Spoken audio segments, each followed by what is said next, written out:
The start of Doc Rivers' career wasn't normal. He took over an Orlando Magic team that went 33-17 during the lockout year. In his first year, Doc Rivers led the Magic to a 41-41 record, missing the playoffs, but somehow won Coach of the Year that year. The following year, the Magic landed Tracy McGrady, who became a star in the league. However, he suffered his first 3-1 loss in 2003 when his 8th seed Orlando Magic blew a 3-1 lead against the 1st seed Detroit Pistons.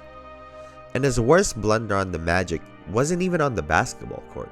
Have you heard Tim Duncan talk about the fact that he was ready to join y'all in Orlando until Doc Rivers said, no, your family cannot come on the team plane, and that's what made him stay in San Antonio? Asked Doc, can significant others travel on the plane? And Doc said no. Listen, when Doc got to Boston, he allowed family to get on the plane. Yeah. Which leads us to his time with the Boston Celtics. Doc started off strong with a 45-37 record in the 04-05 season. That year was followed by sub-500 seasons until their overhaul in the 07-08 season, where they got Kevin Garnett and Ray Allen in the offseason. This led them to a championship run. The following season, they lost to the Orlando Magic in the Eastern Conference, and then in the NBA Finals against the Lakers in the 09-2010 season. By the 2012-13 year, it was on to the next team for Doc. The LA Clippers had a talented roster. They were led by their star point guard Chris Paul.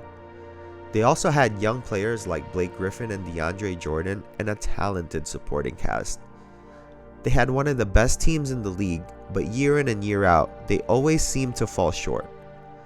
It's with the Clippers where Doc Rivers gave up a 3-1 lead twice. In 2015, they were up against the Houston Rockets, and in 2020 against the Denver Nuggets. He then had a couple of years with the 76ers, which brings us to the present. Now, Doc is tasked with getting two stars on the same page and inheriting a defensive problem that was left with the loss of Jrue Holiday. After getting fired by the Philadelphia 76ers, Doc signed as an analyst for ESPN. He was also reportedly serving as a consultant for the Milwaukee Bucks, with the role of being a mentor for Adrian Griffin. Although Doc Rivers denied this claim, and then there just had been some reporting about you sort of serving as like almost an informal consultant or sort of helping out with the Bucks. That's not true. I don't know where that came from, actually. I was never a consultant.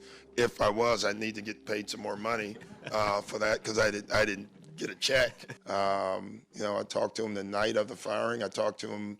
We talk a lot. You gotta wonder, right? Adrian Griffin, as a first-year head coach, led the Bucks to a 30-13 record and second in the East. At that point, the team was doing what it was supposed to do.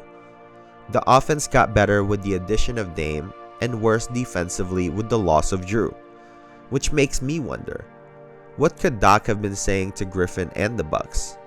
Was he positioning for this job the entire time? Just before Griffin was fired, there were reports of his poor defense as a coach. Was this coming from Doc? Which leads me to the reality about Doc Rivers' career. At every stop, his teams did what they were supposed to do and never strengthened their weaknesses. In Orlando, he had one of the top 3 scorers in the NBA, and their scoring obviously went up. Defensively, they declined every year. In Boston, when he took over, they weren't any good until they got Garnett, Ray Allen, James Posey, and a list of other defenders. So defensively, that team did what they were supposed to do. But when it came to the hard part of making that team dynamic offensively because of the players that they had, he was unable to do that. They were a top 10 offense only once during his stay there, and that was during their championship year, which obviously is the big one. The Clippers were no different, a team with great offensive talent. He had veterans, a star with Chris Paul, and an opportunity to mold young players like Blake Griffin and DeAndre Jordan. Offensively, they were great year to year, which isn't surprising when you look at their roster. But defensively, they were sporadic. Some years they were good, other years they were towards the bottom third of the league.